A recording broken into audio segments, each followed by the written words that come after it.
Well, hello there, you fools. I truly do love you. Y'all are tuned in to Grammy's Rocket Chair.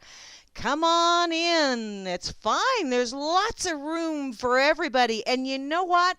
The wonderful thing about the rocket chair is you climb on in, you strap yourself up, and everybody gets a window seat.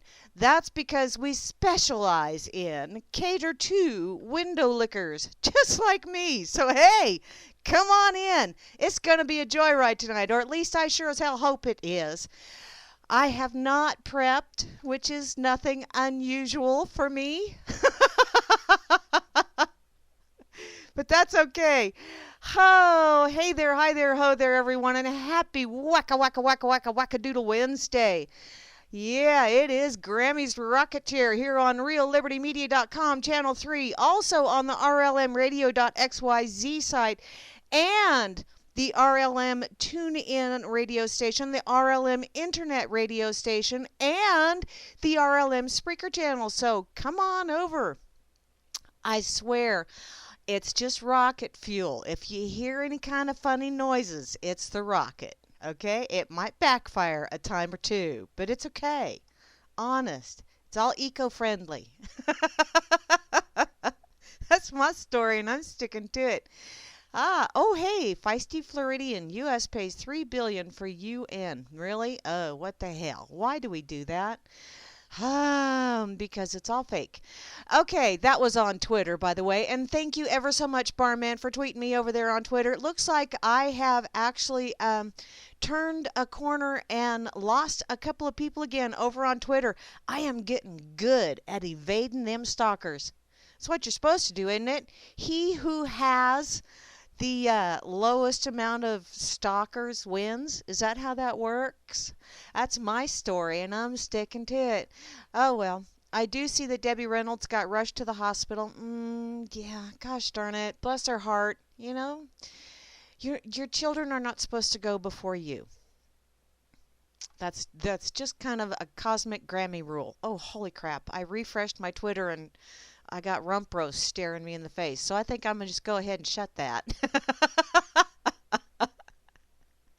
I don't mind rump roast if it's on a man, but I don't want to see a whole bunch of women's rump roasts right there plastered across my screen. It's like, whoa, dude, seriously, that just don't do anything for me.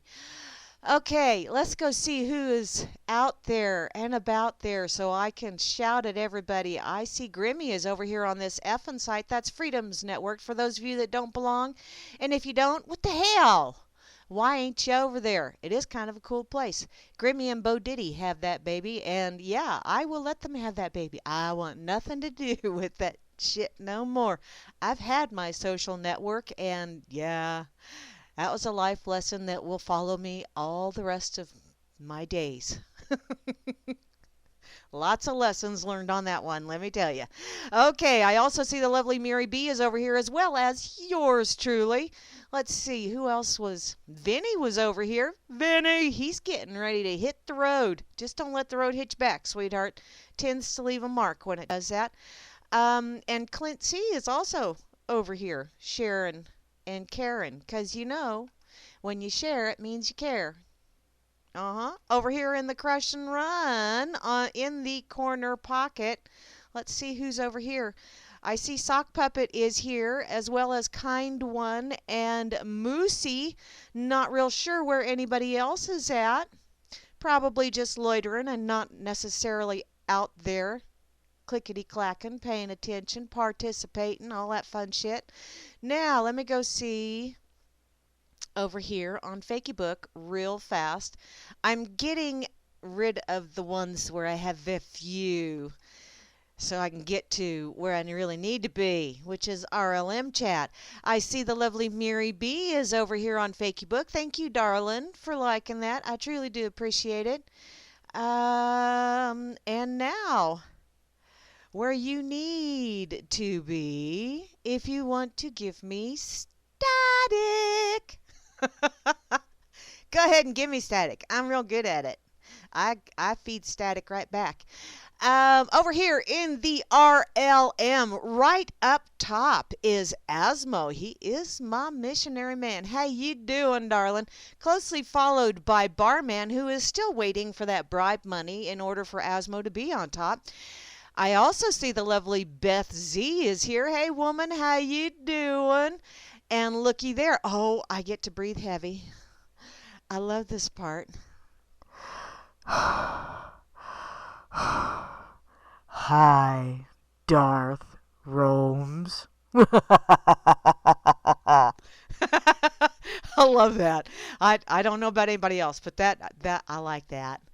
I also see the mighty Grimner is here, who is the creator and God with a capital GAWD over here in the RLM, and he's closely followed by the lovely Moose Girl, who is also his co-host on the Freakers Ball, which will be on Friday evening, don't you know? And Ick, what are you icking about, Moosey? 5 foot high, what? Oh, snow. Wow, that's a lot of snow. I also see the lovely Kate is here. How you doing, lady? Loved that pic that you shared, or that IB Don shared, or whomever shared, of all y'all, you know, us Southern girls. Although I'm not really a Southern girl, I'm kind of in twixt. Not really north, not really south, just kind of somewhere in the middle. With jokers to the left of me clowns to the left of me, jokers to the right. Nebraska to the north, Oklahoma to the south. And that's why it's so frickin' windy here, 'cause one of them's always sucking and the other one's always blowing. Moving along. Hey, Kate, how's things in Texas?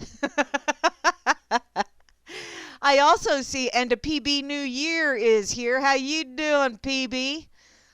Apparently you're not too busy because you've been loitering in the chat quite a bit the last few days. Of course, I've been loitering too, just not really conversing a whole hell of a lot because busy, busy, busy.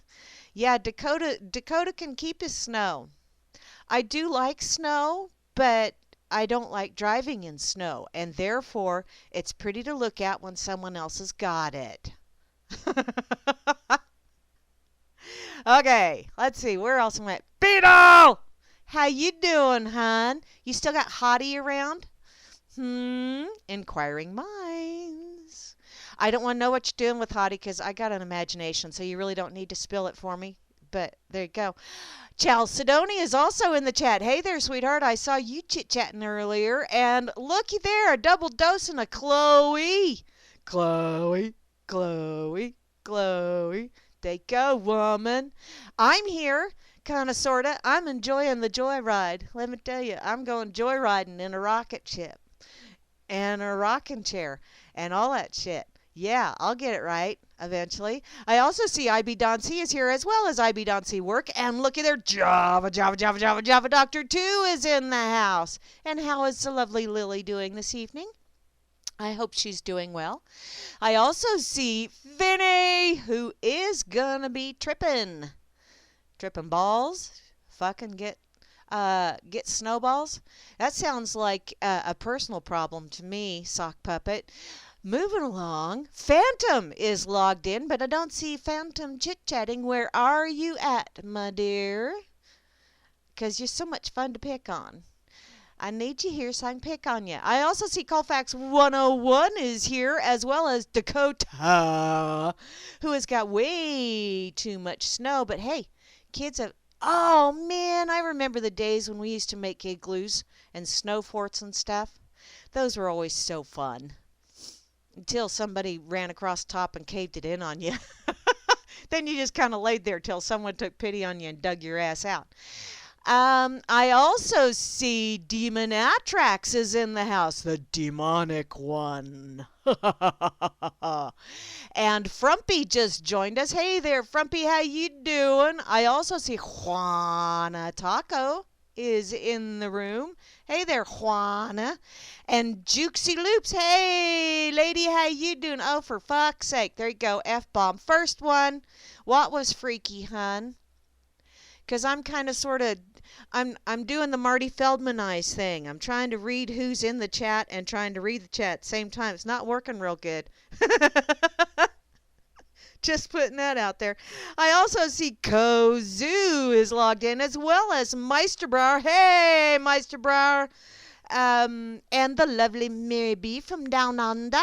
And it's supposed to be 100 or over 100 tomorrow. You know what, sweetie? You can send some of that up my way. And I'll send some of my Bursey down your way. And between the two of us, we will have reasonable temperatures. How's that sound? I also see Rain. Hi, Rain. How are you doing, sweetheart? It was so wonderful chit-chatting with you the other day. Although, you know, it's kind of hard for us ladies to chit-chat when the men folks was chit-chatting, don't you know? Y'all men, and you say women talk a lot. Uh-huh, uh-huh. Oh, wait. No. Hey, I talk a lot. I guess maybe they're thinking about me, huh? Or not. I also see RLM 392 is in the house. Oh, and we just had RLM 1414 too. So 1414, that, okay. 1414, that's 10 plus 2 is 12. And 1 and 2 is 3. So hi, RLM 3. And let's see, 5 and 9 is 14. 1 and 5. RLM 5. So I got RLM 3 and RLM 5. There you go. And Larry Woods is here? Sweet! Hi, Larry Woods. Are you one of the Anons? Maybe, possibly? Okay. Who's got 35 degrees? Yeah, just finish. You was on the FN site and you clicked on there. You had multiple voices. A multi-Grammy. That's kind of scary, ain't it? Oh, it's kind of chilly in your neck of the woods, Jukesy. Damn it. Okay, I also see Sock Puppet is here, and he's going to be joining me tomorrow evening. I'm not sure how long we're going to be jibber-jabbering. Yeah, you did, Sock. You and Phantom. Yeah, you too. Jibby, jibby, jibby, jibby, jibby, jibby, jibby. That's okay. That's okay. I sat back and I knitted and I giggled.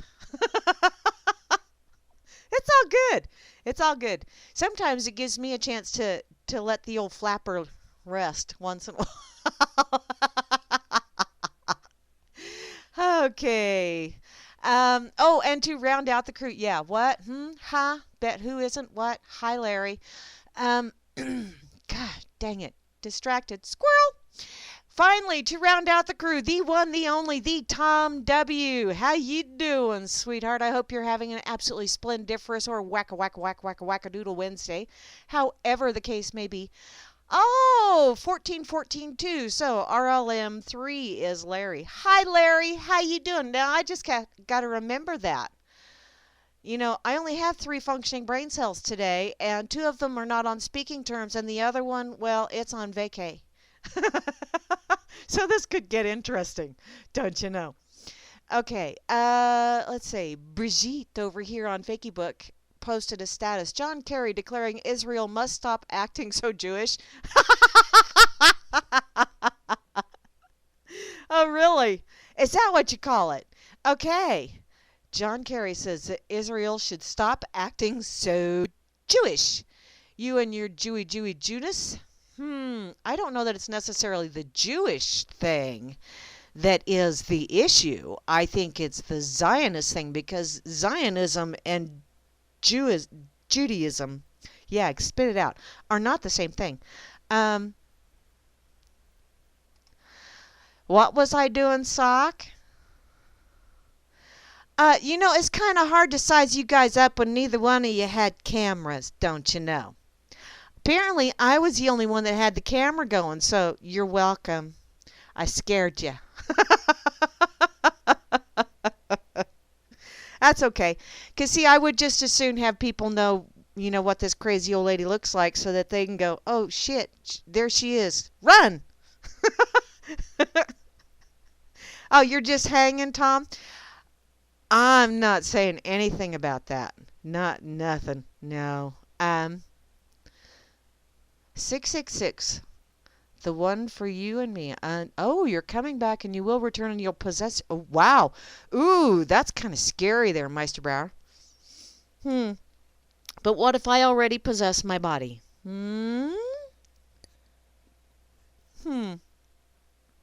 Okay, let me see here. Oh, man, 26 degrees. Bite me. Bite me.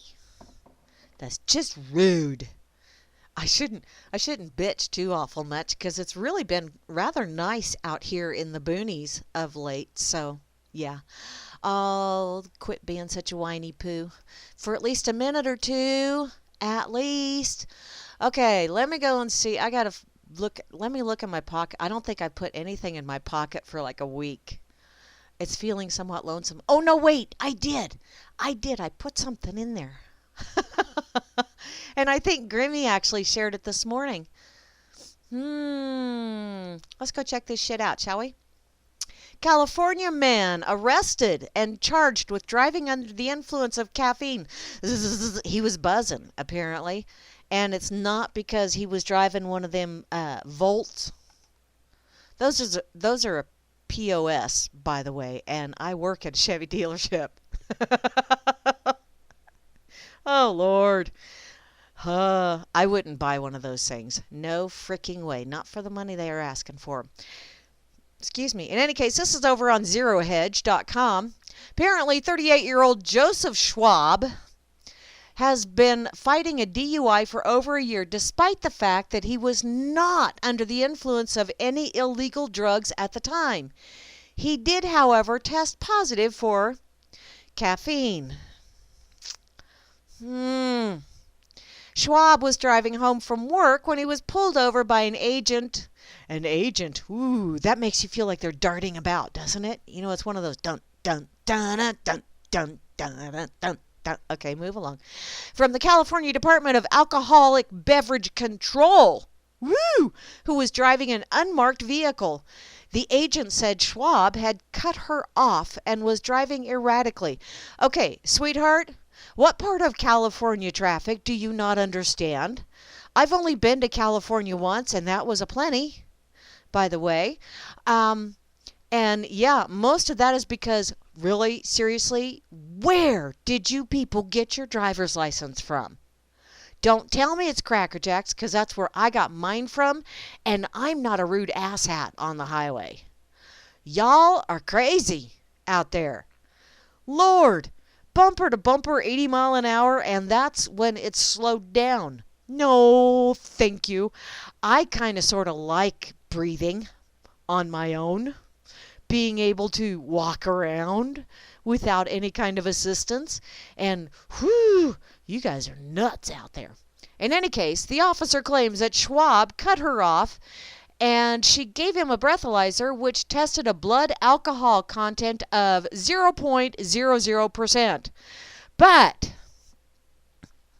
not to be thwarted because, by God, talk about road rage, and she has authority, so she can actually make you hurt when she has her road rage. Unfortunately, this officer was still not convinced, so she arrested him and took him to jail so his blood could be drawn for other drugs, which, excuse me, talk about rudeness, talk about violation, talk about, I wonder if she's one of those people that says, I can have an abortion if I want to because it's my body and I can do with it whatever I want to. And yet, when someone else consumes an alcoholic beverage or perhaps tokes a little bit on a herb, or perhaps drinks some coffee or some tea, oh, well, that's got to be illegal.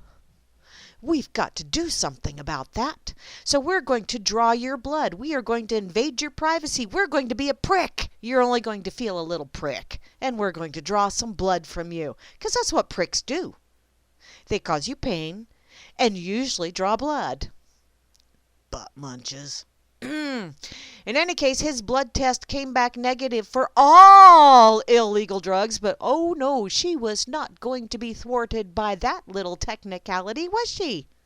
Because the test did show positive for caffeine.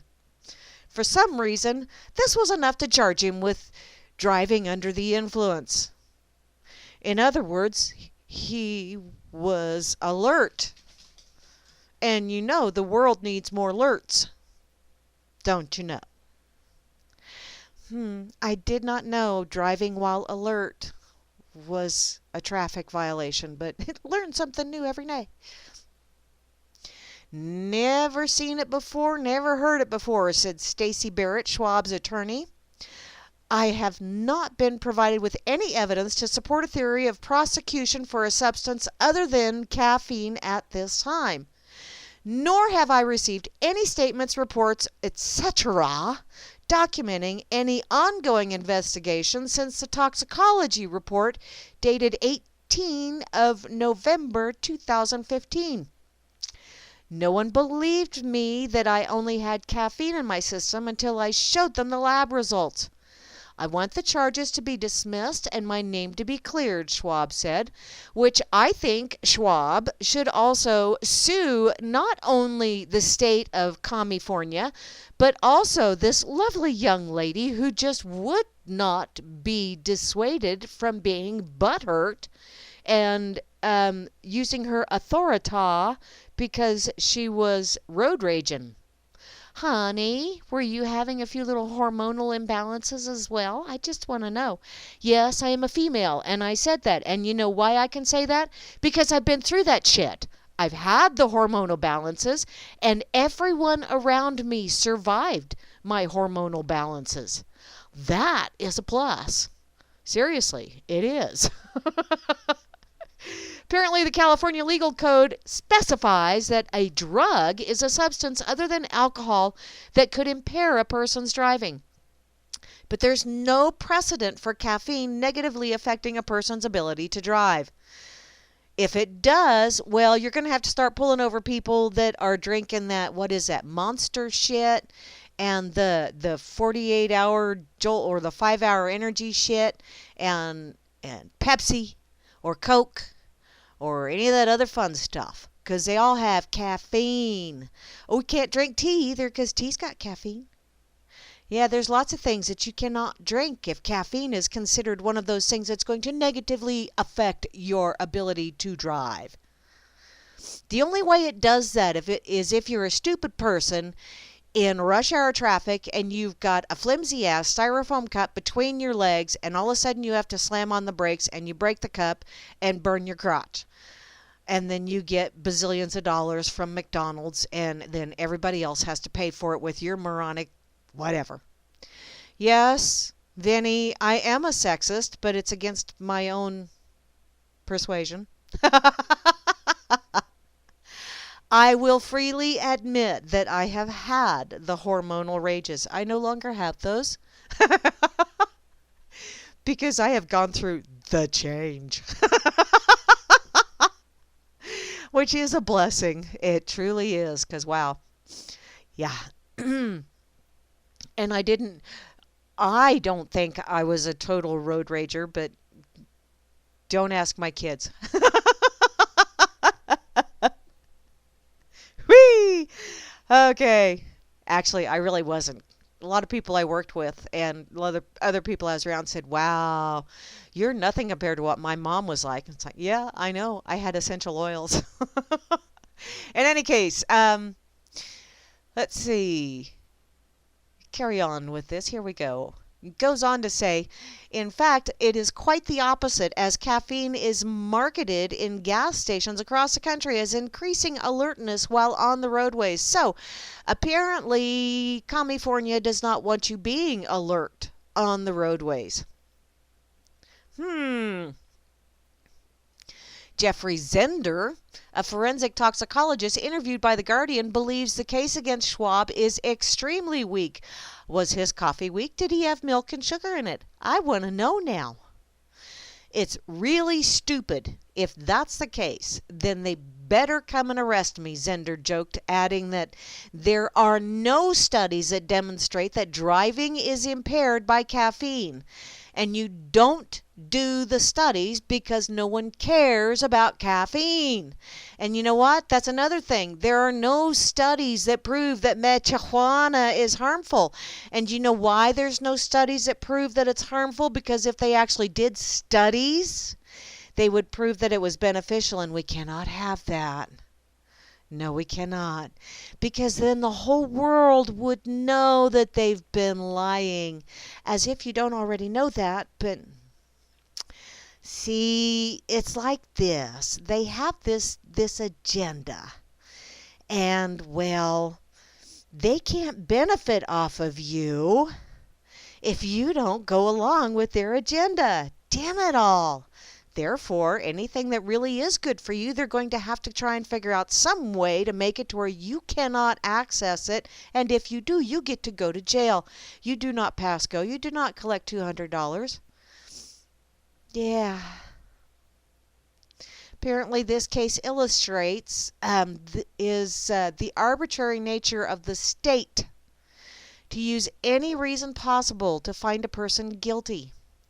The police state has claimed a right to search your most private property, your own blood, and whatever they find inside it can and will be used against you in a court of law. And you know what? The state of Kansas did that a couple years ago, and I think somebody is taking it to the Kansas Supreme Court, where if you refuse a blood test, if you've done the breathalyzer and you passed with flying colors, and you refuse the blood test, they will suspend your license for 6 months. And you will get to go to jail for 30 days. And it's like, really? Really? Just because I said no, you can't be a prick with me. Huh. Well, isn't that interesting? I think someone is appealing that or taking it to the Kansas Supreme Court. I remember reading something about that. Vinny RLM Radio. Well, Vinny RLM Radio, how you doing?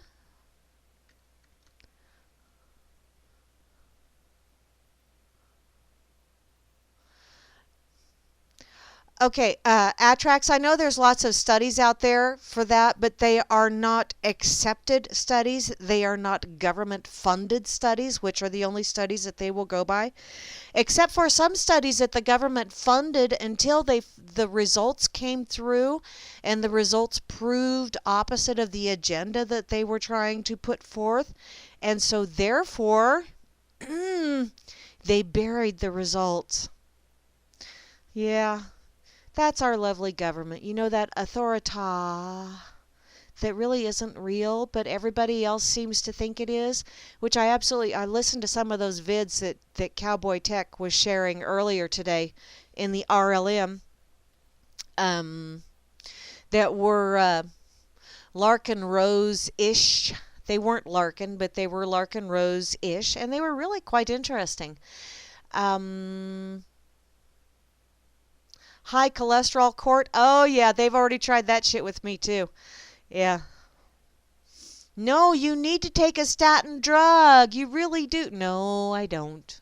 I've done my research. Thank you very much. I will stay away from the statin drugs. And my doctor actually agrees with me because I started giving her research and giving her links, and after she'd actually read them, she said, no. She's taking all of her patients off of the statin drugs, which is booyah! Don't talk to Vinny RLM Radio. He's a dick? Okay. And a large penis court? Probably won't have a very busy workload, will it, PB?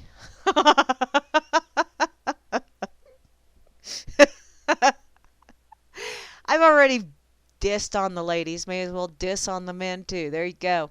That's racist. Who is? Okay. What else is going on? I got to see what else you guys are talking about. Croneville? Who's in Croneville? Okay. Da da da da da da. La da da da da. Oh, poor white guys.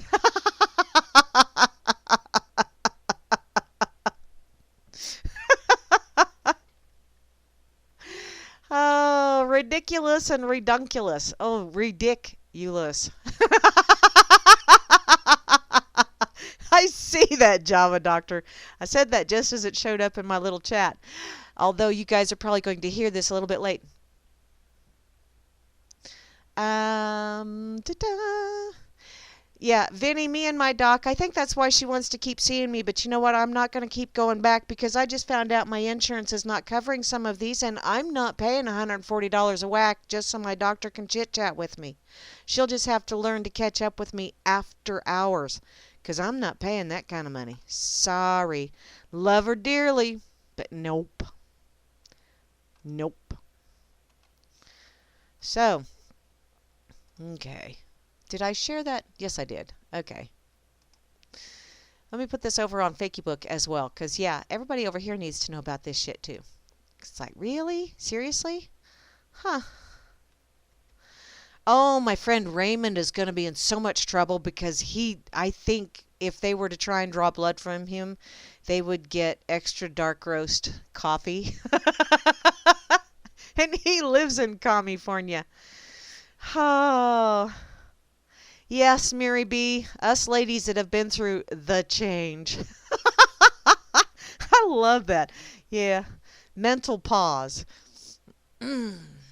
Men go through it too, though. They just don't admit it, but they do. Honest. There is documented medical evidence of that. Of course, you can find evidence for just about anything you want to anymore. One of those, if you're going to observe something and you have a preconceived notion, it's going to wind up supporting your preconceived notion because it's something about the observing. Is that the Schrodinger's cat or whatever? Blah, blah, blah, blah, blah, blah. I'm just rambling while I'm trying to figure out what I'm going to say. Oh, I know.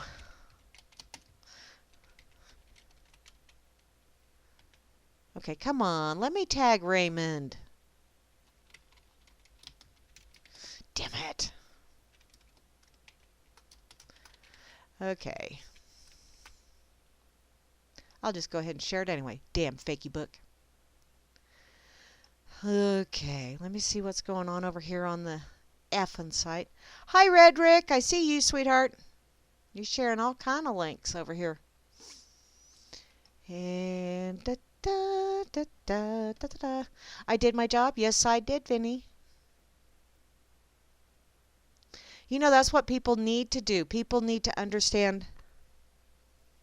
Oh, did you really, Jukesy? Wow. In any case, mother's 80 years old and in perfect shape. Ah, because she doesn't go to the doctor. You know what?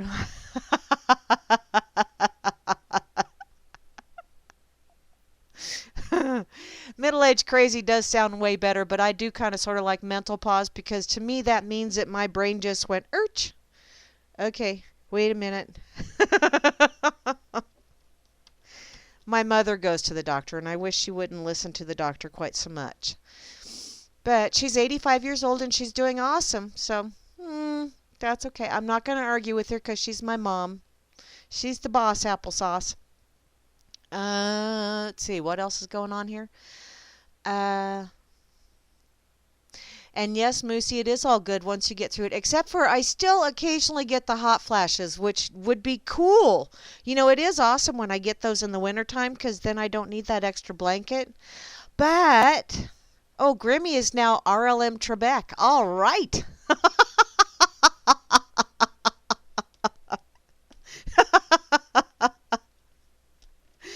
But I never took Geritol, Java Doctor. Okay. Can you hear the what? What? What? Oh, ew, that's not cool, Jukesy. Damn it. It sucks, and yet, you know, there's always a blessing somewhere. You have to look a little bit. But, yeah. I'm glad I don't have to do that shit anymore. So, Okay. And now he's back to Grimner. Thank you, Grimmy. I truly do appreciate that because Alex Trebek, no. No. Oh, you were registering it. Ah, okay.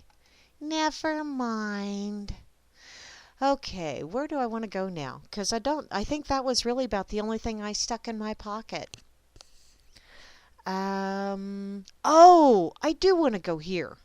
I really, really, really, honest and for true. I want to go here. Um, this is something that Tom shared the other day in the RLM chat, and I found it quite interesting actually, because I have done some reading on uh, Celtic things and Druids, and I've watched some documentaries, but I don't know. And I've also, done some reading up on Wiccan, and I read on a lot of weird stuff because I pick up an encyclopedia. Yes, not Wikipedia. I actually have encyclopedias. The paper ones. I will pick one up and I'll start reading, and then next thing you know, I've got like 5 or 6 encyclopedias on the floor around me, and I'm 20 subjects away from where I started. Because that's just kind of the way my mind works, in case you haven't noticed that already.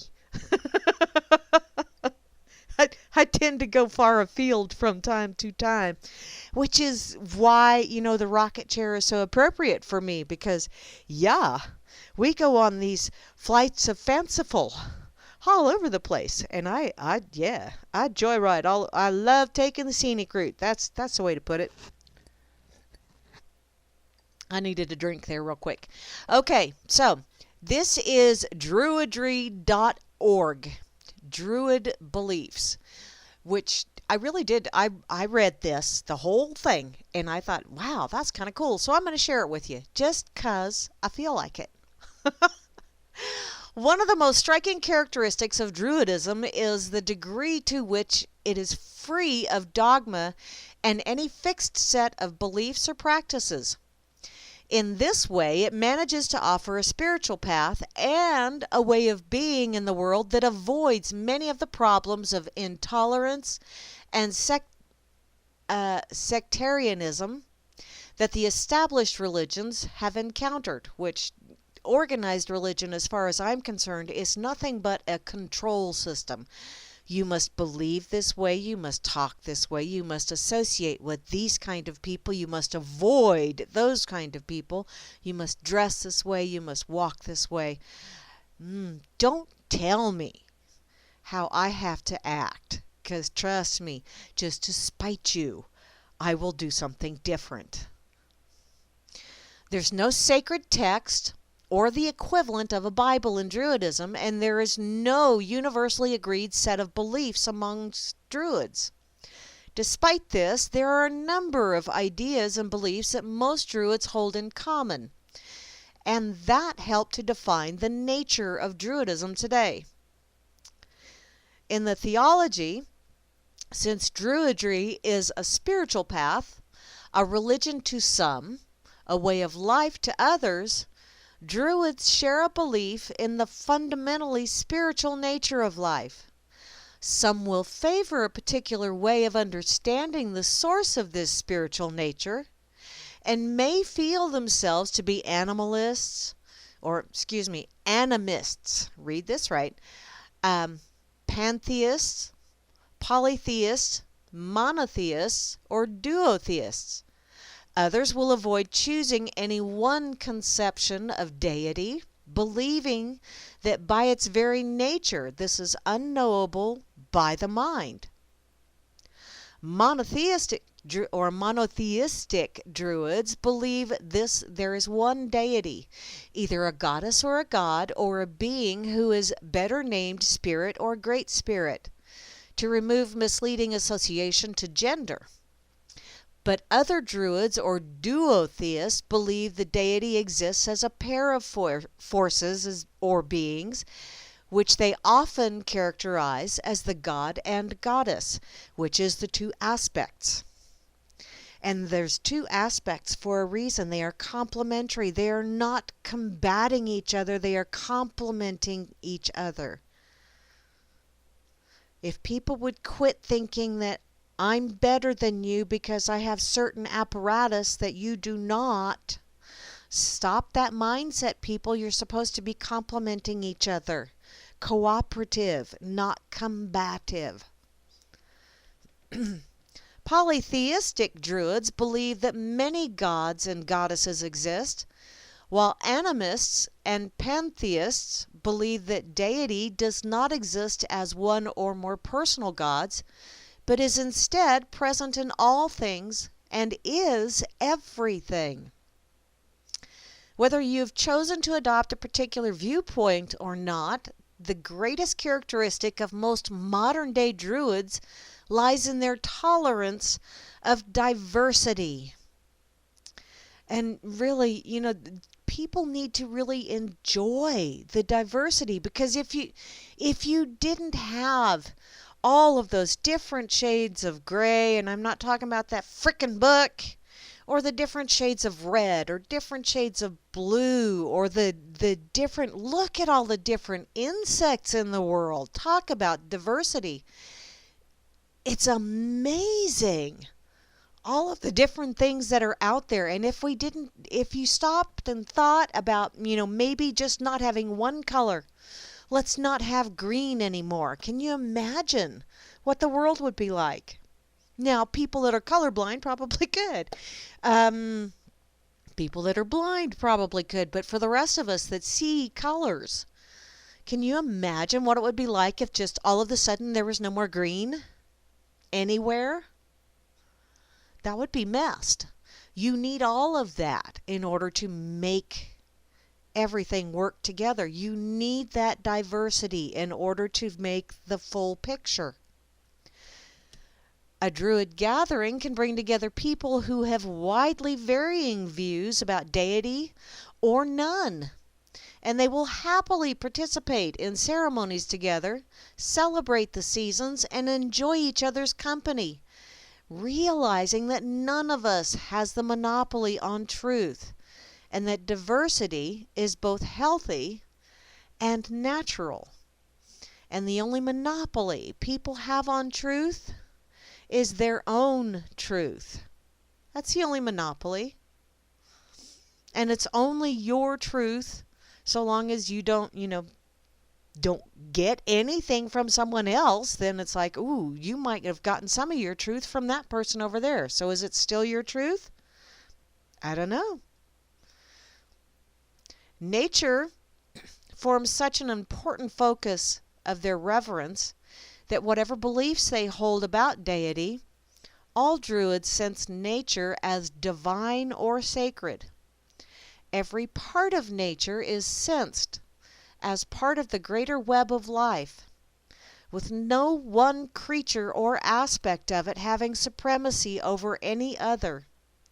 Unlike religions that are anthropocentric, believing humanity occupies a center role in the scheme of life, this conception is systemic and holistic, and sees humankind as just one part of the wider family of life.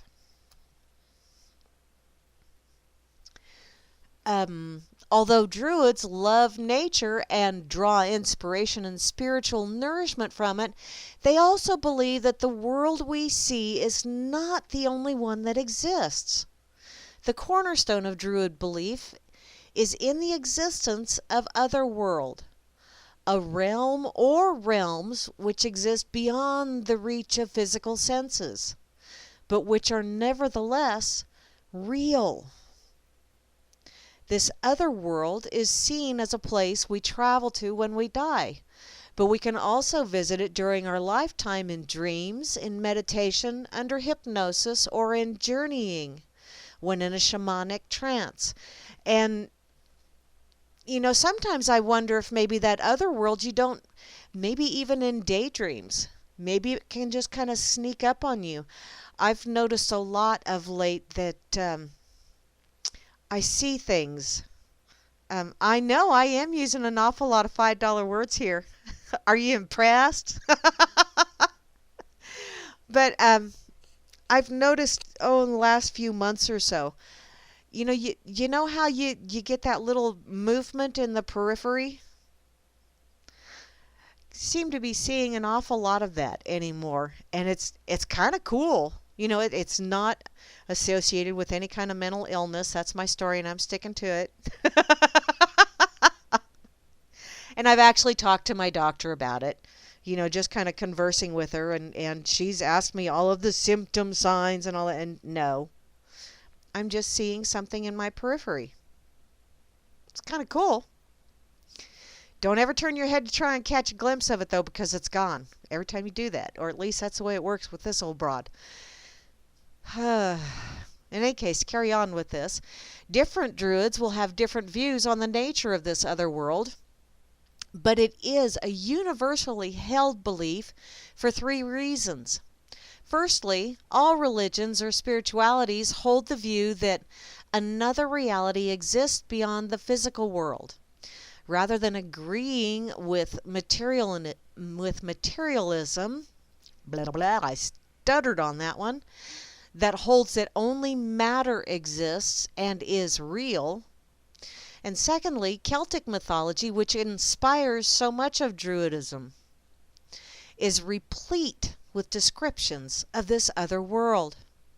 Thirdly, the existence of the other world is implicit in the greatest belief of ancient Druids, since classical writers stated that the Druids believed in a process that has been described as the reincarnation or metempsychosis. Is that how you say? God, that is a $25 word. In which the soul lives in a succession of forms, including both human and animal, or lives, and in between each life, the human or animal form of the soul rests in the other world. While a Christian Druid, and yes, it is possible for someone to be a Christian Druid, because I have spoken with some people that believe in the Christ figure, as in a teacher, and just like the Buddha. So while a Christian Druid may believe that the soul is only born once on earth, most Druids adopt the belief of their ancient forebears that the soul undergoes a process of successive reincarnations, either always in human form or in a variety of forms that might include trees or even rocks as well as animals, which may be where the whole pet rock thing came from. Now that I think about that, because maybe, just maybe, the person that invented, as if it was invented, but the person that came up with that whole pet rock thing, which really was quite ingenious, to get people to go around and start buying these rocks with oogly googly eyes glued on them and maybe a smile. Genius. But, and people paid for it. Wow, that's almost as good as the belief in government. Almost. But maybe, just maybe, that person was a rock in a previous life, and they thought, you know what? I was a rock, and I was someone's pet. Someone carried me around in their pocket quite a bit. So maybe, just maybe, I will invent pet rocks, and I will make bazillions of dollars, and I'll go, I was one of those in a previous life. Never know. Many Druids share the view reported by, that's a name I'm going to have to kind of bypass, because that's, is that Philostratus? In the 2nd century, that said that the Celts believed that to be born in this world, we have to die in the other world. And conversely, that when we die here, we are born in the other world. So see, every ending is a beginning, and every beginning is an ending. Kind of cool how that works, isn't it? For this reason, Druid funerals try to focus on the idea that the soul is experiencing a time of birth, even though we are experiencing that as their death to us. And, that seems rather appropriate right now, because there have been quite a few people in the news, those famous people, put them quotation marks up there, that have shed their meat suit and gone back to the spirit realm, as I prefer to think of it, or they've joined back into the now the word just left. It's gone. It was there and now it's gone. Consciousness stream. There you go. They've gone back into the consciousness. And then when they're ready to come back and experiencing something else, which I really do believe, I know I've been here a couple of times, and each time I've learned something new. And I really do think that you kind of, before you come here, you set up goals for yourself. Just different little life lessons that you want to learn. You don't necessarily put down how you're going to learn them, but you have certain life lessons that you wish to get under your metaphysical belt, so to speak. And I think I've been here a few times already. I do kind of sort of remember one of them. Have very vivid glimpses, maybe I should say that. In any case, to move on, the 3 goals of the Druid, a clue as to the purpose behind the process of successive rebirths, here we go, can be found if we look at the goals of the Druids. Druids seek above all the cultivation of wisdom, creativity, and love. A number of lives on Earth, rather than just one, gives us the opportunity to fully develop these qualities within us. The goal of wisdom is shown to us in 2 old teaching stories. One is the story of Finn McCool from Ireland, and the other is the story of Taliesin from Wales. And in both stories, wisdom is sought by an older person, and in Ireland in the form of the salmon of wisdom, in Wales in the form of 3 drops of inspiration. In both stories, a young helper ends up tasting the wisdom so jealously sought by the adults. These tales, rather than simply teaching the virtues of innocence and helpfulness, contain instructions for achieving wisdom encoded within their symbolism and the sequence of events they describe. And for this reason, they are used in the teaching of Druidry. The goal of creativity is also central to Druidism, because the bards have long been seen as participants in Druidry. Many believe in the old days they transmitted the wisdom of the Druids in song and story, and that, with their prodigious memories, they knew the genealogies of the tribes and the stories associated with the local landscape. And I almost wonder if that's not why music is still, it connects us. There's songs that just touch you way deep, or a melody, whether it's the lyrics of the song or the melody of the song, there is something about it that just touches you, and it's, you don't really have, it's like you first hear it and all of a sudden your whole body just perks up. And you just instantly like a song. Now there's some songs that you have to hear a few times to get to where it's like, oh, okay, that kind of grows on you. And then there's some songs that after you've heard it a few times, you just kind of go, seriously? Can you stop playing that on the radio? Because, man, I liked that song the first time, but now it totally sucks. Which could be one of those, lessons in life. Let it go, move along, change the radio station once you hear that frequency. Just change it. Oh, well. Celtic cultures display a love of art, music, and beauty that often evokes an awareness of the other world. And their bold bardic tales depict a world of sensual beauty in which craftspeople and artists are highly honored.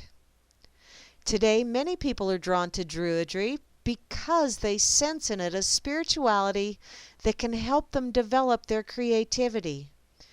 Rather than stressing the idea that this physical life is temporary and that we should focus on the afterlife, Druidism conveys the idea that we are meant to fully participate in life on Earth, and that we are meant to express and share our creativity as much as we can. And you know, what that little bit right there means to me is, everybody has certain goals in life.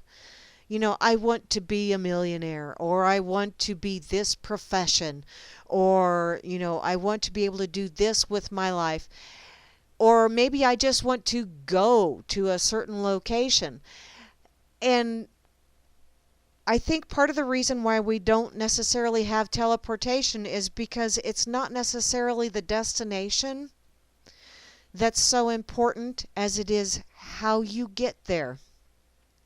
Did you beeline to it? Did you not even bother looking out the side, checking out your peripheral vision and seeing what was going on around you? Did you just have your blinders on and just beeline for that which you thought was your goal, and then once you reached it, you went, well, that's not very fulfilling? You ever wonder that maybe it's not very fulfilling because you didn't look at the peripheral? You did a beeline?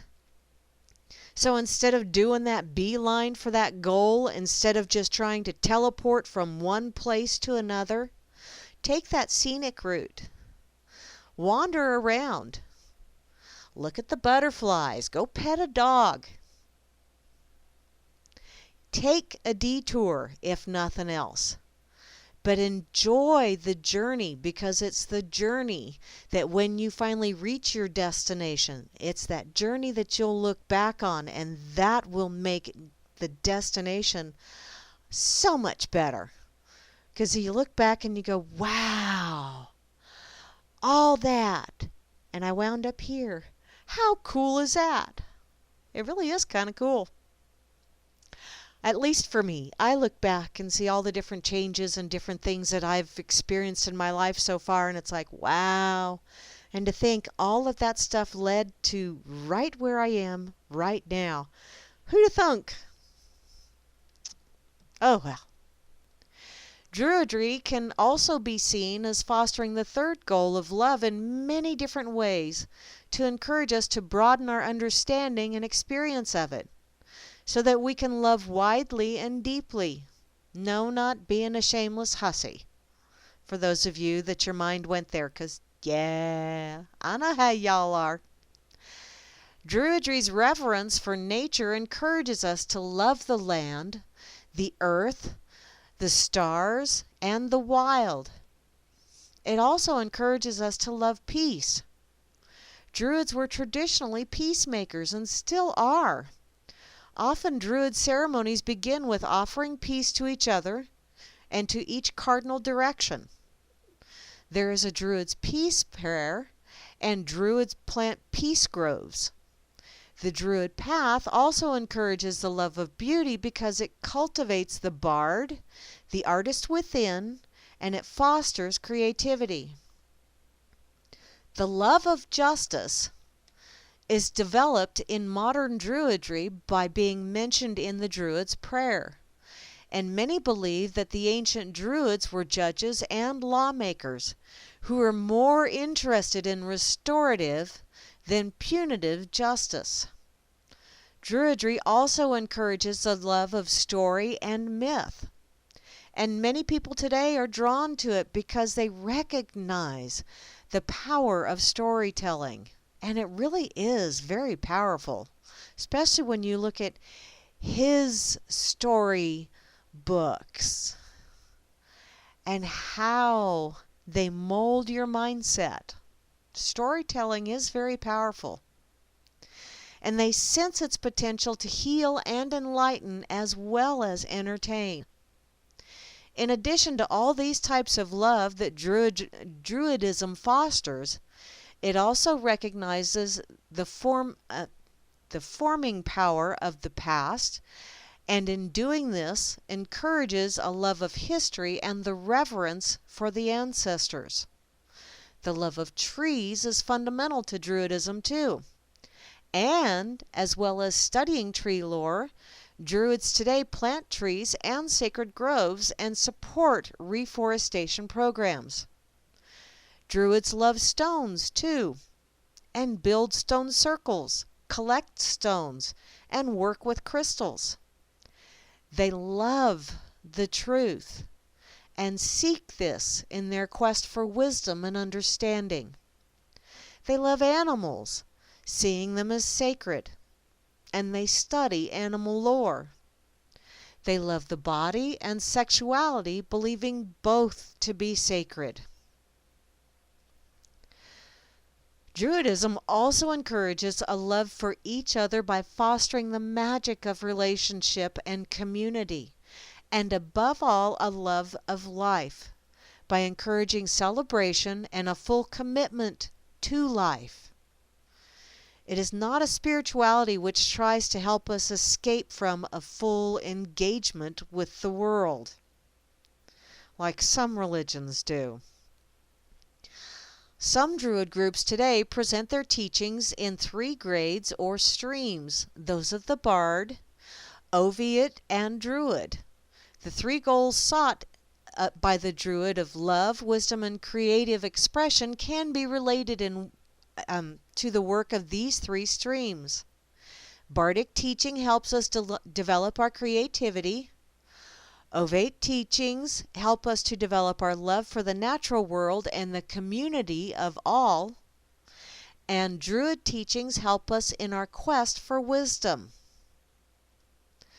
But the real test of the value of the spiritual path lies in the degree to which it helps us live our lives in this world. It needs to be able to provide us with inspiration, with counsel and encouragement as we negotiate the sometimes difficult and even tragic events that can occur during a lifetime. The primary philosophical posture of Druidism is one of love and respect towards all of life, towards fellow human beings and animals, and all of nature. A word often used by Druids to describe this approach is reverence, which expands the concept of respect to include an awareness of the sacred. By being reverent toward human beings, for example, Druids treat the body, relationships, and sexuality with respect and as sacred. Reverence should not be confused with piousness, though, or a lack of vigorous engagement. True reverence is strong and sensual as well as gentle and kind. This attitude of reverence and respect extends to all creatures, and so many Druids will either be vegetarian or eat meat, but support a compassionate farming as opposed to factory farming methods. And that little bit right there, have you ever wondered, you look, okay, this is just one of those thoughts that I have pondered over the last few years. And some of it could very well be the proliferation of information. How easy it is to find things and see things and hear about things nowadays as opposed to 100 years ago. But I look at like cancer rates and abuse rates, crime rates, and all that other fun stuff. And you look at how 100 years ago, how many more people did their own, raising of their own meat, butchering of their own meat. It wasn't one of those, I'm just going to go out and kill willy-nilly kind of thing. It was, you took care of your animals, and then when it came time, then you took care of the animal. As in, you put the animal down, you did so in as painless way as possible. And so there was a mutual kind of respect kind of thing. The animal, I really do think it was kind of an agreement, if you will, on a frequency level. And so you didn't have so much negative energy going on with a lot of the population because people had more of a respect. There was more of a respect in how you gathered your food. Um, and nowadays with all of these animal farms, kind of like the story where they're just piled on top of each other. And I'm sure if you were to walk into one of those facilities, I don't think I could. I honestly don't think I could walk into one of those facilities without breaking down.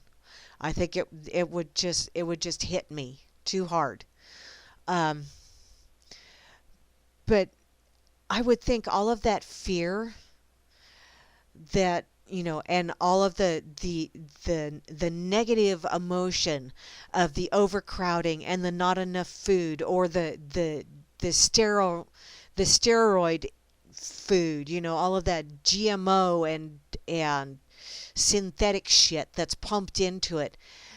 All of that I really think infects the meat, and then that gets passed on to people. And so if you look at it like I do, or at least the way I've pondered the last few years, I wonder if maybe it's not part of that process, the whole processing plants and those big factories and all that other fun stuff where you have all that negativity goes into the meat that you're going to be consuming. So you're not only consuming that meat, you're consuming the negativity that is innate in it because of the environment that it was raised in. And maybe if we got away from those, just maybe, I'm putting supposings out there, but yeah, I am so glad I live in rural America where, quite frankly, a lot of the meat that I get out here comes from local farmers that don't, it's range cattle and free range chickens and that kind of stuff. So yeah. Maybe I got a leg up on some of these people. Maybe that's just me thinking that. And maybe just by me thinking that I actually do.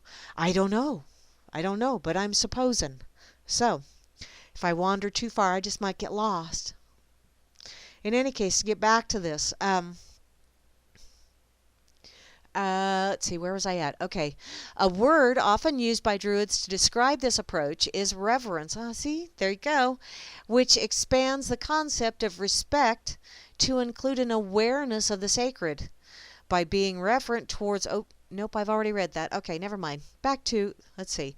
This attitude of reverence and respect extends to all creatures, and so many Druids will either be vegetarian or will eat meat, but support consuming or compassionate farming as opposed to factory farming methods.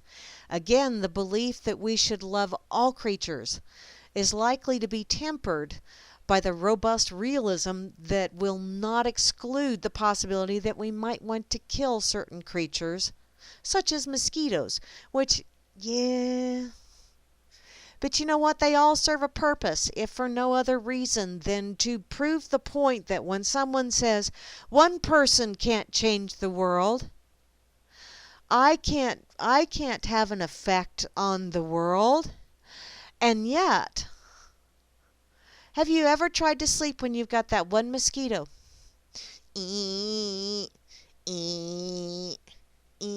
One little thing can affect you. One little thing. So see, if for no other reason than that, to let you know that one little thing, one little person, and flies, mosquitoes and flies, that's pretty much the only reason I can think of for those little buggers. For now. To carry on with this. For many Druids today, the primary position of love and respect towards all creatures extends to include a belief in the idea of causing no harm to any sentient being. This idea is known in Eastern traditions as the doctrine of ahimsa, or nonviolence, and was first described in around 800 BCE by the Hindu scriptures. The Hindu scriptures. We'll just leave it at that because that's another... I'll sprain my tongue. It teaches the doctrine, which became popular in the West, the nonviolent protests of Mahatma Gandhi. Let's see. Many Druids today adopt a similar stance of abstaining from harming others and of focusing on the idea of peace, drawing their inspiration from the classical accounts of Druids, which portrayed them as meditators who abstained from war and who urged peace on opposing armies. Julius Caesar wrote, "For they, the Druids, generally settle all their disputes, both public and private." The Druids usually abstained from war, nor do they pay taxes together with the others. They have exemption from warfare. And Diodorus wrote that often when the combatants are ranged face to face, and swords are drawn, and spears are bristling, these men come between the armies and stay the battle, just as wild beasts are sometimes held spellbound. Thus, even among the most savage barbarians, anger yields to wisdom, and Mars is shamed by the Muses. In addition, Druids today can follow the example of one of the most important figures in the modern Druid movement, who is Ross Nichols, who in common with many of the world's greatest thinkers and spiritual teachers, upheld the doctrines of nonviolence and pacifism. Many of Nichols' contemporaries who shared similar interests in Celtic mythology were also pacifists, including T.H. White, the author of the Arthurian The Once and Future King. Nichols often used to finish essays he wrote with the simple sign-off, "Peace to all beings." Now, woven into much of Druid thinking and of all its practice is the idea or belief that we are all connected in a universe that is essentially benign, that we do not exist as isolated beings who must fight to survive in a cruel world. Instead, we are seen as part of a great web or fabric of life that includes every living creature and all of creation. This is essentially the pantheistic view of life, which sees all of nature as sacred and as interconnected. Druids often experience this belief in their bodies and hearts rather than simply in their minds. They find themselves feeling increasingly at home in the world, and when they walk out to the land and look up at the moon and stars, or smell the coming rain on the wind, they feel in the fabric of things, beings, and that they are part of the family of life, that they are home, that they are not alone.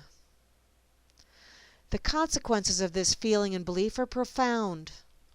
Apart from this trusting posture towards life and bringing benefits in psychological and physical health, there are benefits to society too. Abuse and exploitation comes from the illusion of separateness. Once you believe that you are part of the family of life and that all things are connected, the values of love, the reverence of life naturally flow, as does the practice of peacefulness, of harmlessness. And related to the idea that we are all connected in one great web of life is the belief held by most Druids that whatever we do in the world creates an effect which will ultimately also affect us. A similar idea is found in many different traditions and cultures. Folk wisdom in Britain says that what goes around comes around. And in ancient Egypt, the idea attributed to the Apostle Paul when he says, "As ye sow, so shall ye reap," was spoken by the god Thoth, or Thoth, several thousand years earlier in the Egyptian Book of the Dead when he said, "Truth is the harvest scythe, What it's sown, love or anger or bitterness, that shall be your bread. The corn is no better than its seed. Then let what you plant be good. In Hinduism and Buddhism, the idea is expressed as the doctrine of cause and effect, or karma. The two beliefs that is all connected and that we will harvest the consequences of our actions come naturally to Druids because they represent ideas that evolve out of an observation of the natural world.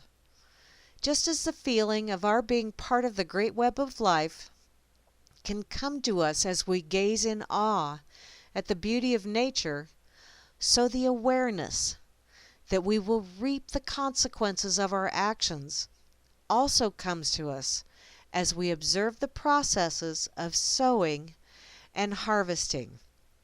Now, part of the reason I did that to you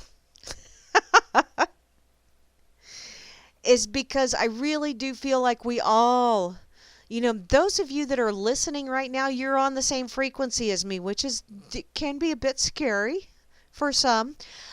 But when you stop and realize that in order to hear someone, you have to be tuned into them.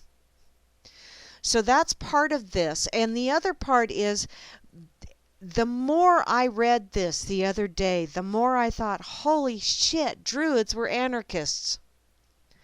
And maybe, just maybe, since anarchy has gotten such an ugly name because it's associated with chaos, and it's associated with no rules, and it's associated with every man for himself, that's not what anarchy is. At least not the way I view it. I really view it more like a druidistic, if that's a word, kind of way of looking at things. A true anarchist may quite possibly be a druid. And they may not, and it's without the whole spiritual connotation. That's why they use anarchy. But druids really, I don't know. That's kind of what I got from this, though, is that it just reminded me so much of so many people out there that, are self-proclaimed anarchists. And I thought, wow, you just add the spirituality quotient to that whole anarchy thing, and you got druids all over the place. So is it really that much of a leap? And I understand that Tom shared this because good old Hans was being good old Hans and being ever so right and saying that Druids believed in human sacrifice and all that other fun stuff because he read in a book, and I just read someone else's opinion, so how dare I? But it just, to me, I wonder if maybe, and it was an argument that I put forth to as his J. Dredd persona, that maybe, just maybe, a lot of that stuff that you read where they were saying that the Druids were into human sacrifice and that the Druids were so vile and so evil, that maybe, just maybe, they were projecting upon the Druids what they were doing themselves because they were an invading force. And they were trying to control the populace, and they realized that the best way to control the populace is to sway their opinion and to sway their beliefs. And maybe, just maybe, that's what's going on right now. When you stop and think about it, they are projecting whoever they are projecting their deeds onto those that are not trying to be harmful. They're just trying to stand up for themselves. Onto those that are just trying to say, hey, wait a minute here. What gives you the right? Where do you get off? And there's that whole belief in authority. And there is nowhere in this lovely little thing that said anything about authority. Or at least I sure as hell don't remember reading anything in there about authority. So maybe, just maybe, we could learn a thing or two from the Druids, and maybe, just maybe, if that caught on, we might actually be able to make a real change, as opposed to scaring people with anarchy. It's anarchy. Instead of saying you're an anarchist, why not say I'm a Druid? It's the same thing. And when you explain to people, yeah, well, there's Christian Druids. What? It's an angle that could be pursued, I think. Methinks. And I really didn't realize it until, I really read this. I really didn't realize that, wow, I really do believe in a lot of that shit. And yes, Demon Atrax, now that I'm back over here and reading this stuff, anarchists and alchemists and druids. Oh my! Christianity, yeah, is steeped in a lot of blood. But you look at any kind, of major religion like that, and somewhere in its history, there are bloodbaths. Especially when they are trying to control an unruly populace, or a populace that is going, really? And why should I believe what you say? There's going to be bloodbaths. So, I don't know. I did find that quite interesting, and yes, them is us. Because, yeah, we really are all kind of connected. Okay, a real druid loves Joyce Kilmer. Now I'm going to have to Google Joyce Kilmer, because that's not... What? Okay. Scrolling along. Yeah, Vinny, I'm good with that idea too. I mean, it's like, it seems very non-confrontational. There you go. And yes, organized religions are problems, because somebody's got to, whenever there's an organized religion, that means that there's rules written down, rules that apply. And there's always a punishment when you break those rules. And so therefore it's like, wow, someone else deciding that I should be punished because I didn't abide by their perception of how things should be. Atheist is a peaceful way to go?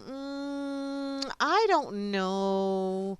I know some very confrontational atheists, Chloe. Just saying.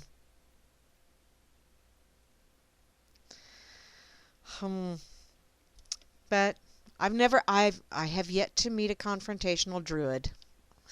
Let's put it that way. Of course, I haven't met a whole lot of druids, or at least not self-proclaimed druids.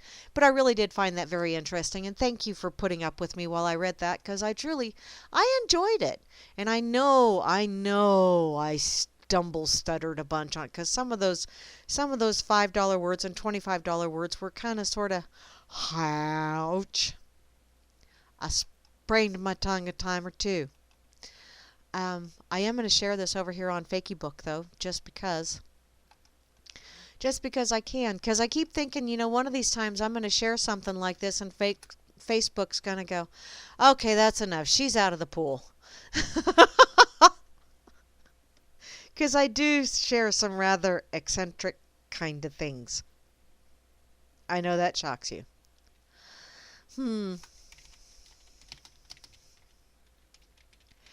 Okay. No, not my cousin Ponder. Now that I've drug you through that, I'm going to find something silly, because I need to find, because it is a Whack-A-Doodle Wednesday after all. And I do kind of I miss my silliness. I haven't done a whole hell of a lot of silliness, because there really hasn't been a whole hell of a lot of silliness going on in the world, or at least maybe I just haven't seen the silliness because I keep my attention keeps getting diverted to something that's not so silly and not so fun. Ugh. Okay. Well, I'm just going to read some headlines here until one of them just really reaches out and grabs me. I'm over here on UPI.com. A man allows pigeon to perch on his body at Santa Monica Pier. What? Okay, that's not such a big deal unless the pigeon poops on him.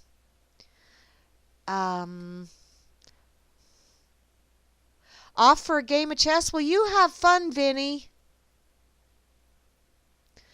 Oh, I gotta check this shit out. I thought the winds were bad here. Strong winds blow waterfall waters upward in Scotland. Holy crap. I do remember flying over Scotland. It was rather dark when we did, and I looked down and I saw the clouds, and then I saw these rocks poking up out of the clouds, and I asked the stewardess, "Where are we? 'Cause all I see is clouds and a few rocks." And she went and asked the pilot and come back about 10 minutes later and said, "We're flying over Scotland." And it's like, wow, really? That's what Scotland looks like. Holy shit. In any case, in the Isle of Skye, excuse me, seeing as how I've been doing druid things anyway, get some silly putty. Oh, do they even make that anymore, sock puppet?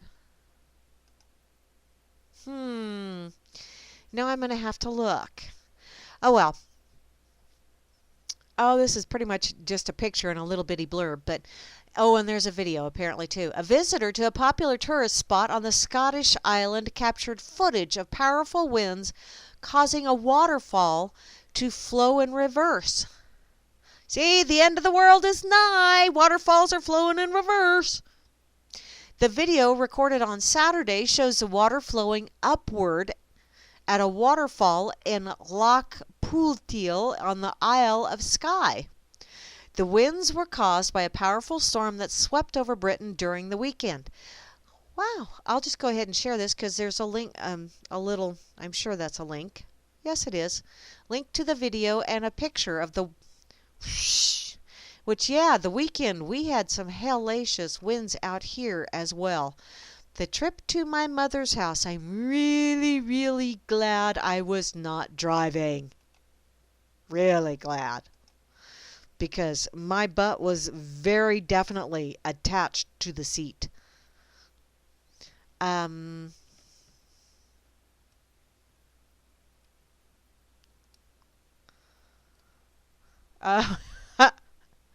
I see that. I see that, Atrax. And you know what, honey? That really does make a lot of sense. You know, don't change your vibrational frequency to try and because if someone else is so off from the way you think, their frequency is different from yours. And don't try to shift to theirs. If you don't agree with their frequency, don't even try to shift there. And don't try and drag them over to yours either, hun, because they're not going to come over.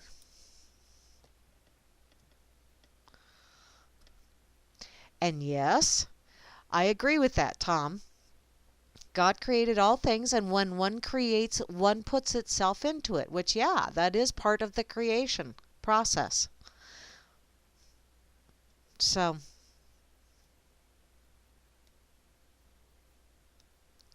and Vinny, or, and PB New Year, the only reason Vinny would have a dumbass is if it did it, because it went to school just like the rest of him. It probably just didn't come up for air as often. Just saying.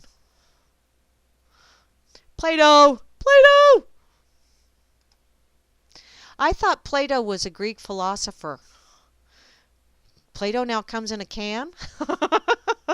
Plato's in the can. Okay. I'm going to go back to Oopie because I still got a half an hour. Wow. Okay, let's see. The next headline is Dog and Pig Duo Befriend a Young Cow in Montana. All righty. A pantless airline passenger.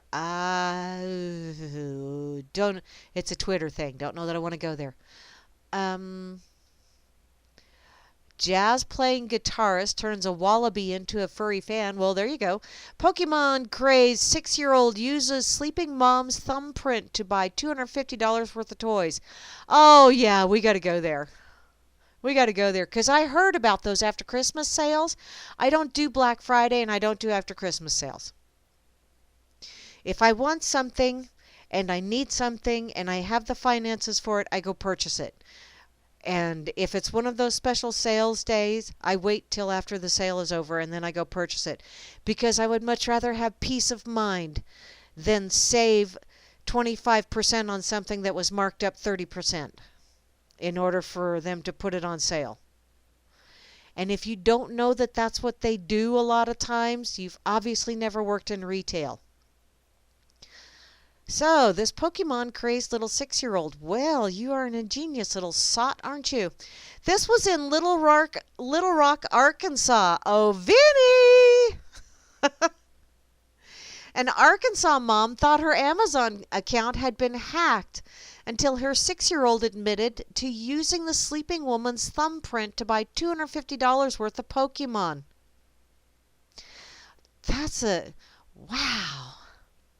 Bethany Johnson Howell of Little Rock said her daughter Ashland used her mother's thumbprint to unlock her iPhone while she was taking a nap and opened the device's Amazon app. Wow! This is a child you're going to have to keep an eye on because I think little Ashland's got a career in politics. Just saying. Howell told the Wall Street Journal that $250 later, she has shopped for all her Christmas presents on Amazon. Howell said that she thought she'd been hacked when she received confirmation emails for $250 worth of Pokemon merchandise, Ashland's favorite. But the 6-year-old soon confessed to the shopping spree. "No, Mommy, I was shopping," Howell recalled Ashland telling her. "But don't worry, everything that I ordered is coming straight to the house." She was really proud of herself. Well, for a 6-year-old. Although I wouldn't... Yeah, my grandchildren could probably do that too. Although they probably wouldn't because they know their bottoms would be a little on the sore side. Howell said that she was able to return 4 of the items, but the rest of the purchases were non-refundable. She said the Pokemon haul ended up as Ashland's Christmas gifts. Well, Santa found out. "And that is what Santa is going to bring you for Christmas," she said. Well, there you go. Santa Claus works with Amazon. I did not know that. And I see off to the side a link I'm going to have to go to.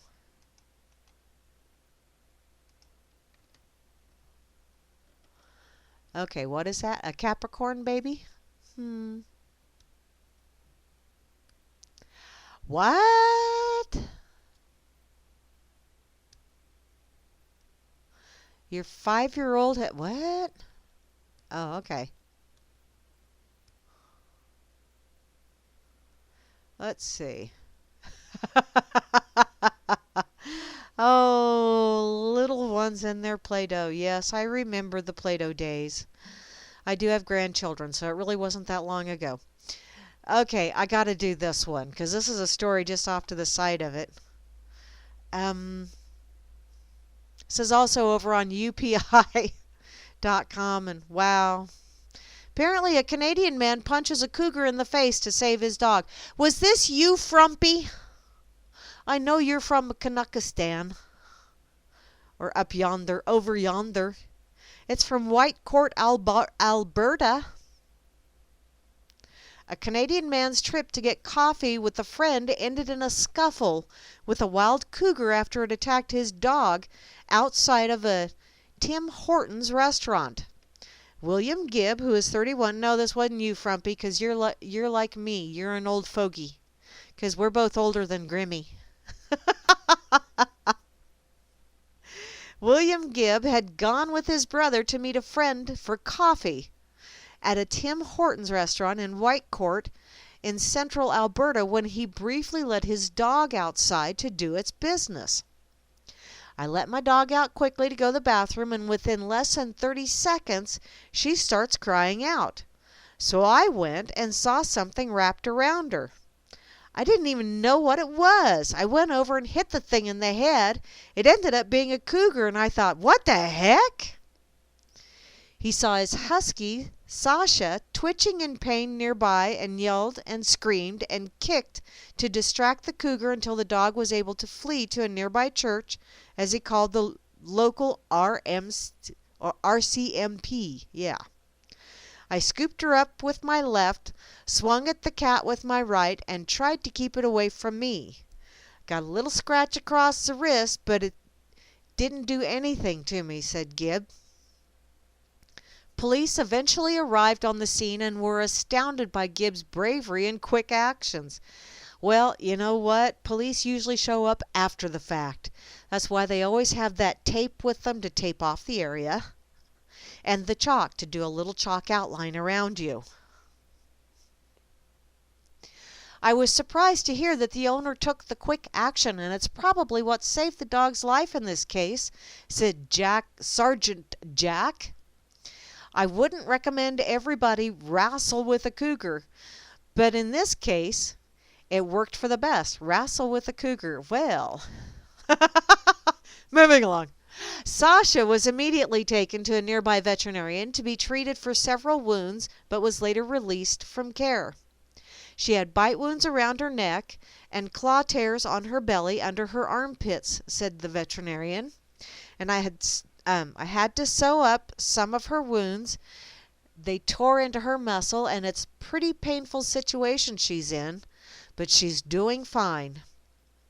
The husky is expected to make a full recovery, and as Gibbs stated, said her state has been gradually improving since the December 26th incident.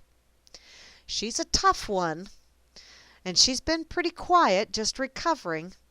It'll take her a few days to get back to normal. Police consulted with the Whitecourt Fish and Wildlife officials before ultimately deciding to kill the cougar. As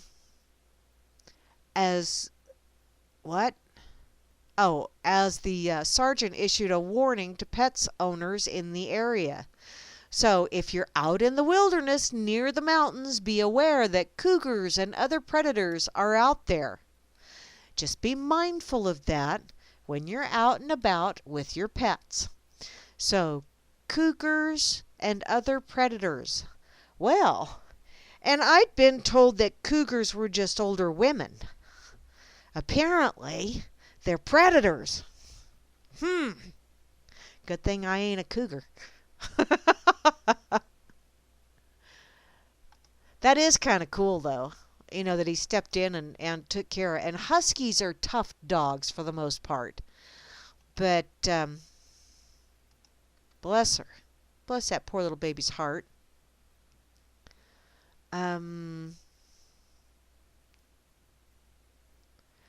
Oh, PB, that sucks. I just caught up on that. Wow.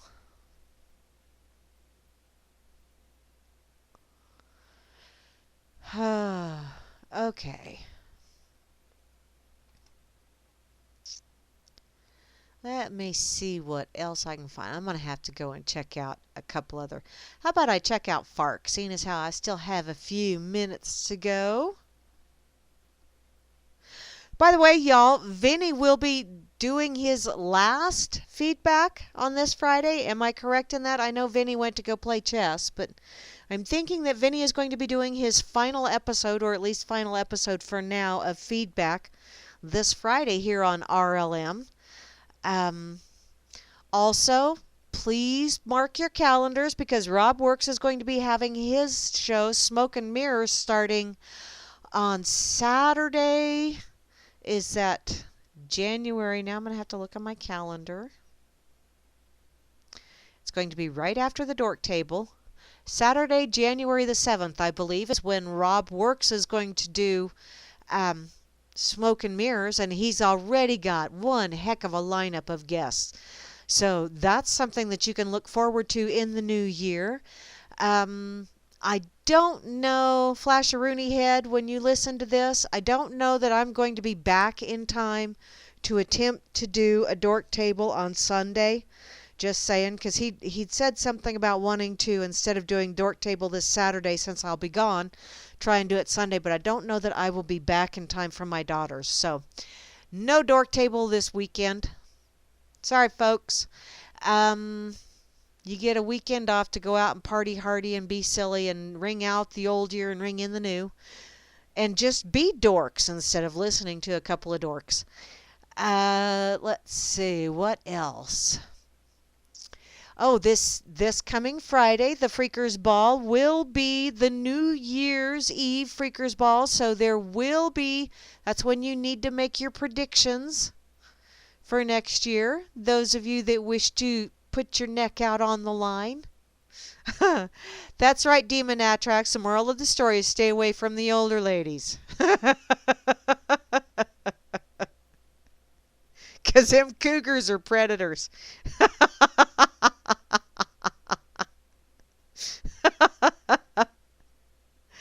Oh, well. If you have any predictions for next year, be sure to tune in to the Freakers Ball on Friday because Grimmy and Moose Girl will be taking your predictions down. And if they come to pass, I'm sure Grimmy will mention it on a Freakers Ball. So just putting that out there. I don't know that I really did very well on my predictions, but oh well. Because I know I said that I thought Shitlery would be indicted, but that nothing would come of it. And, well, she never got indicted. So, and yeah, I still don't think she's amongst the living anymore, but that's my personal opinion. Uh-oh.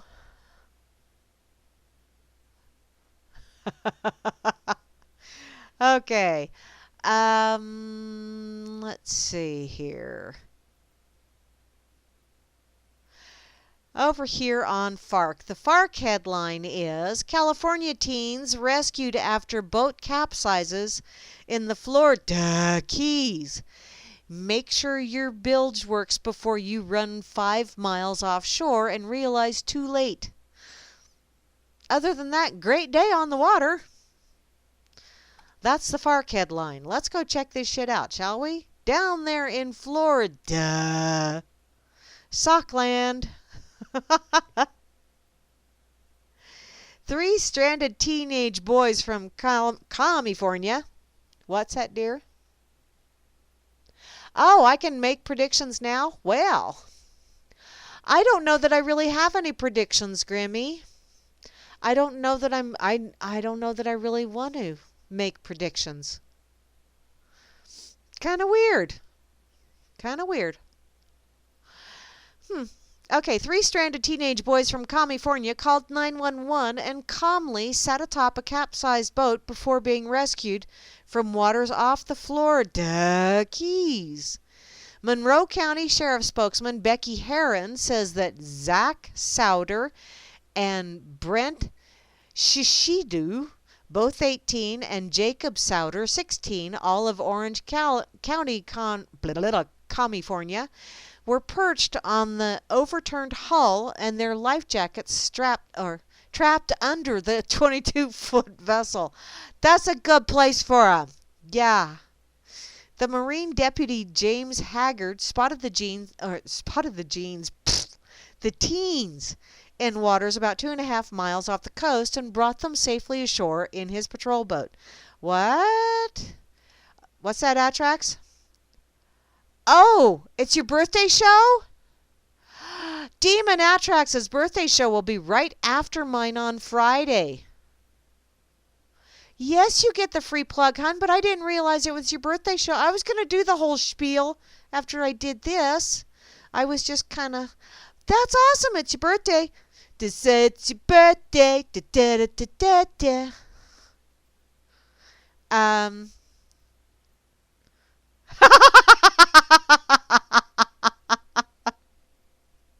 You're just playing the odds there, sock puppet.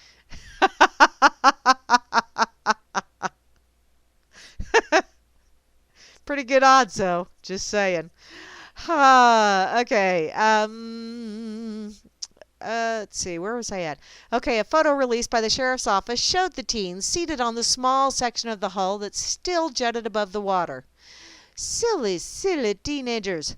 Fortunately, they knew their rough location, and they were lucky that they had a cell signal. Uh-huh.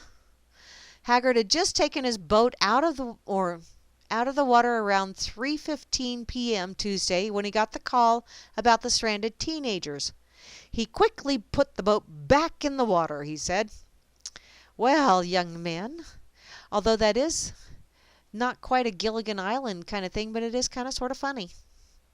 Silly wabbit. You could have been shark food.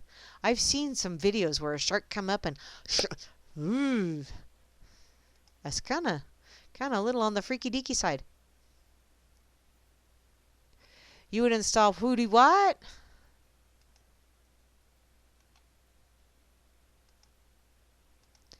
Oh, it's actually Saturday? Oh, well, still, it's a day early. That's okay. That's way cool.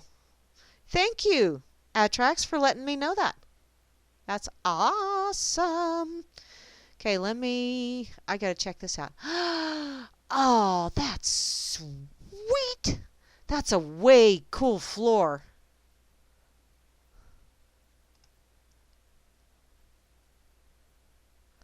That is awesome, Chloe. Huh. Oh, you need darker pennies? Oh, sweetheart, you should see all the pennies I got. And it's probably enough to do a hallway, because pennies are small. Okay, yes, I had something flashing. What was flashing at me? Apparently nothing. Okay. One more, and then I'm gonna do my sayonara's for the night. This is over on jalopnik.com. The cops apparently don't like your zip tie tire chains. Well, if it works. Last week, the California Highway Patrol Office up in snowy Truckee shared a photo of something I'd never seen before. Snow traction devices that work like zip ties. Apparently, the cops used it to illustrate what not to do. But the concept is actually pretty brilliant, which, yeah, actually, if you want to get some traction when you're stuck, but I don't know that I'd want to drive down the road like that. These aren't the kind of zip ties you'd use to squeeze a bundle of cables together or reattach a torn-off bumper. I've seen that done. Or use as a tourniquet when you need to mainline some truck stop diner coffee. The orange pieces of plastic in this photo are actually being used as intended. Sort of. They are traction augmenting devices, but they seem to only be designed for getting a car out of a bog rather than running for extended periods on a highway. Apparently the result of a successful 2015 Kickstarter campaign, the Zip Grip Go or similar VSTM operate on the same concept as traditional tire chains, wrapping around the wheel to get traction in deep snow with what effectively are paddles. Traction devices are an area of particular interest in California. Really? They are? When Los Angeles drivers venture to the mountains for ski season, there's an inevitable and dangerous confluence of ignorance and inexperience that gets people in trouble. In other words, four-wheel go does not mean four-wheel stop. There's a lot of people don't understand that concept. Bald summer tires that might be viable year-round in LA turn against you pretty fast when traction conditions drop below optimal, but of course nobody ever thinks of such things. California's tire chain laws are an attempt to rectify that. Basically, You have to carry tire chains if you're driving through a certain area during snow season, and CHP maintains checkpoints to make sure you do. When the snow starts to fall, police will put up signs indicating which cars need chains.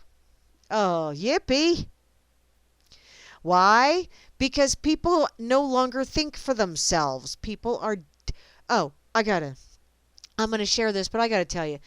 Out here in the boonies, yeah, you can go miles, like 8 to 10 miles before you see the next settlement, town, gas station, what have you, rest area. Yeah, this is Kansas. I mean, it's big, it's flat, and it was basically a wagon's ride distance between settlements. And so people lately seem to be driving through the state, and obviously brains no longer function. You know, it's like someone told me a long time ago, the most dangerous component in any automobile is the loose nut that's holding the wheel.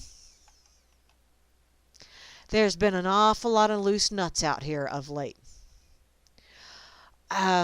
Because we get phone calls for it, and I have a friend that does an awful lot of traveling up and down the interstate, and he stops to help people a lot of times just because that's just the way he is. And the highway patrol know him, and a lot of times he'll flag them down if someone has a flat tire or some such nonsense. But in any case, in just 1 week, we have had 3 people in like a 10-mile stretch run out of gas 3 miles past an exit where there was a gas station. Why? Because they kept looking at their frickin' GPS and listening to their Google Maps telling them where the next gas station was. Obviously, Google Maps does not carry small podunk town where there's a big-ass gas sign right off the highway. Obviously, Google Maps doesn't have that, and obviously people driving down I-70 can't see that. Just another example of having your blinders on and not looking in the periphery. Get your head out of your frickin' GPS, out of your Google Maps or whatever. If you're going to drive out in the boonies, when your low fuel light turns on, when it first turns on, the next town you come up on, fuel up there. Seriously.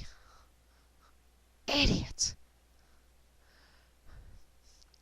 It never fails to amaze me how some people just, wow. They rely on that stupid little piece of technology instead of their eyes. Oy. Oh well, I am just about out of time. So y'all have been listening to Grammy's Rocket Chair here on this WHACK-A-DOODLE Wednesday, where I have gone quite far afield this evening. We've been Druidic, and we've been Californic, and we've been FloriDUH, and we've been really with zip ties on tires, which I understand the concept if it gets you out of a jam, but then you take the damn things off. People. I will be back on Friday for the Friday edition of Grammy's Rocket Chair here on RealLibertyMedia.com, Channel 3. Also, Friday at noon Central Time, which is 1 o'clock Eastern Time. I believe Vinny will be on with his last episode of feedback for this year, most definitely. So be sure to check that out. Directly following me on Freak Friday will be Atrax with his demonic Atraxian music to carry you through to the Freakers Ball. That is, once again, Atrax's birthday show, so I'm sure he's going to be playing Today's Your Birthday, or not, or maybe he'll just play a lot of Tom Petty, or maybe he'll play a lot of, who is it that, I never remember who it is you like. Let's see, what else? Oh yeah, Grammy and Moosey with the Freakers Ball and the prediction, the end of the year gala extravaganza, prediction fest all over the place. Once again, Saturday there will be no dork table. I will be out of town, but Kira will be on at 4 o'clock on Saturday with the bridge. And I do believe Bo Diddy will probably be on Saturday evening with some bodacious tunage to carry you through into the new year. Let's see, on New Year's Day, Grammy, I'm sure, will be playing some blues for you at noon Eastern Time to carry you into Hal Anthony, where he's going to open up a can of whoop ass on yo ass behind the woodshed. And then the road less traveled will be on later on Sunday evening. I believe it's 7 o'clock Eastern Time. Hopefully, I will be home by then. So, until then, or until Friday at least, because I don't know if I will chat with y'all or not tomorrow. Been a crazy ass week. Y'all have an absolutely awesome rest of your evening or rest of your day, as the case may be, the lovely Mary B.